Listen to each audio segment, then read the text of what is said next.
পরমাণু ইস্যুতে আলোচনার টেবিলে বেশ এগিয়ে যাচ্ছিল ইরান। আন্তর্জাতিক আণবিক শক্তি সংস্থার আহ্বানে সাড়া দিয়ে যুক্তরাষ্ট্রের সাথে তিনটি বৈঠকও করে ফেলেছিল দেশটি। অপেক্ষা ছিল চতুর্থ বৈঠকের। সফল আলোচনার মাধ্যমে একটা সমাধানের উপায় ছিল ইরানের পারমাণবিক কর্মসূচি নিয়ে। চালাক ইসরায়েল তার টের পেয়ে অতর্কিত হামলা চালায় ইরানে। 2025 সালের জুনের এই হামলায় প্রায় 20 জনের মতো টার্গেট কিলিং এর শিকার হন ইরানের শীর্ষ পরমাণু বিজ্ঞানী, সামরিক কর্মকর্তা ও বুদ্ধিজীবী। ভেস্তে যায় সবকিছু।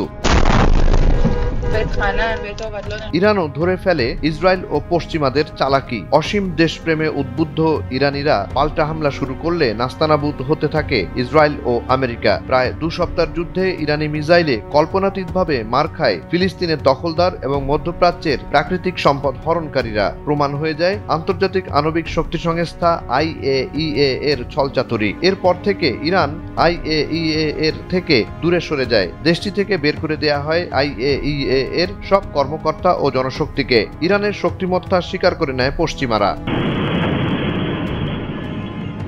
প্রাগৈতিহাসিক কাল থেকে সমৃদ্ধ ইরান আরও বেশি সচেতন হয় নিজেদের সামরিক সক্ষমতা নিয়ে। IAEA কে দূরে ঠেলে নিজের মতো করে বিভিন্ন দেশের সাথে কূটনৈতিক আলোচনা শুরু করে দেশটি। এভাবে অনেকটা অসহায় হয়ে পড়ে পশ্চিমা পদলেহনকারী আন্তর্জাতিক আণবিক শক্তি সংস্থা IAEA।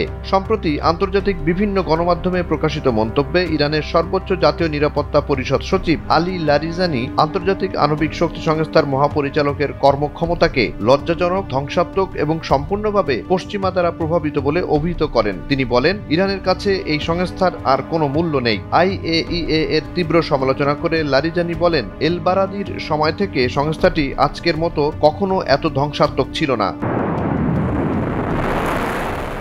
ইরানের সর্বোচ্চ জাতীয় নিরাপত্তা পরিষদের সচিব আলী লারিজানি জোর দিয়ে বলেন, ইরান কখনোই চাপের কাছে আত্মসমর্পণ করবে না। নিজ দেশের সক্ষমতা অর্জনকে গুরুত্ব দিয়ে তিনি বলেন, যদি আপনার ক্ষমতা থাকে তবে আপনার কাজ এগিয়ে যাবে। অতএব ইরানকে ক্ষমতার পিছনে ছুটতে হবে। আলী লারিজানি বলেন, আলোচনা তখনই ফলপ্রসূ হবে যখন অন্য পক্ষ এই সিদ্ধান্তে পৌঁছবে যে ইরানের অদম্য এবং প্রতিরোধী জাতিকে যুদ্ধের মাধ্যমে আত্মসমর্পণ করানো যাবে না। এদিকে ইরানের পারমাণবিক সমস্যার কূটনৈতিক সমাধানে প্রতিশ্রুতির কথা জানায় ইউরোপ। যুক্তরাজ্য, ফ্রান্স ও জার্মানির পররাষ্ট্রমন্ত্রীরা ইউরোপীয় ইউনিয়নের পররাষ্ট্র ও নিরাপত্তা বিষয়ক উচ্চ প্রতিনিধি সহ ইরানের পররাষ্ট্রমন্ত্রী সাইয়েদ আব্বাস আরাকচির সাথে ফোনে কথা বলে এ প্রতিশ্রুতি দেয়। ইউরোপীয় ইউনিয়নের পররাষ্ট্রনীতি বিষয়ক প্রধান কিয়া ক্যালাস 22 আগস্ট শুক্রবার যুক্তরাজ্য, ফ্রান্স এবং জার্মানির পররাষ্ট্রমন্ত্রী ডেভিড লেমি, জিন নোয়েল ব্যারো এবং জোহানেস ওয়াটফুলের সাথে ইরানের পররাষ্ট্রমন্ত্রী সৈয়দ আব্বাস আরাকচির সাথে ফোন আলাপের পর এক্স সোশ্যাল হ্যান্ডেলে লেখেন, ইউরোপ ইরানের পারমাণবিক সমস্যার কূটনৈতিক সমাধানের জন্য প্রতিশ্রুতিবদ্ধ।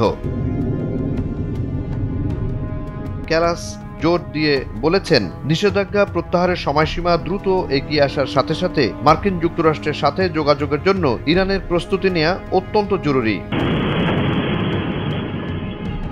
জুনায়েদ আলী সাকি, বৈশাখী সংবাদ।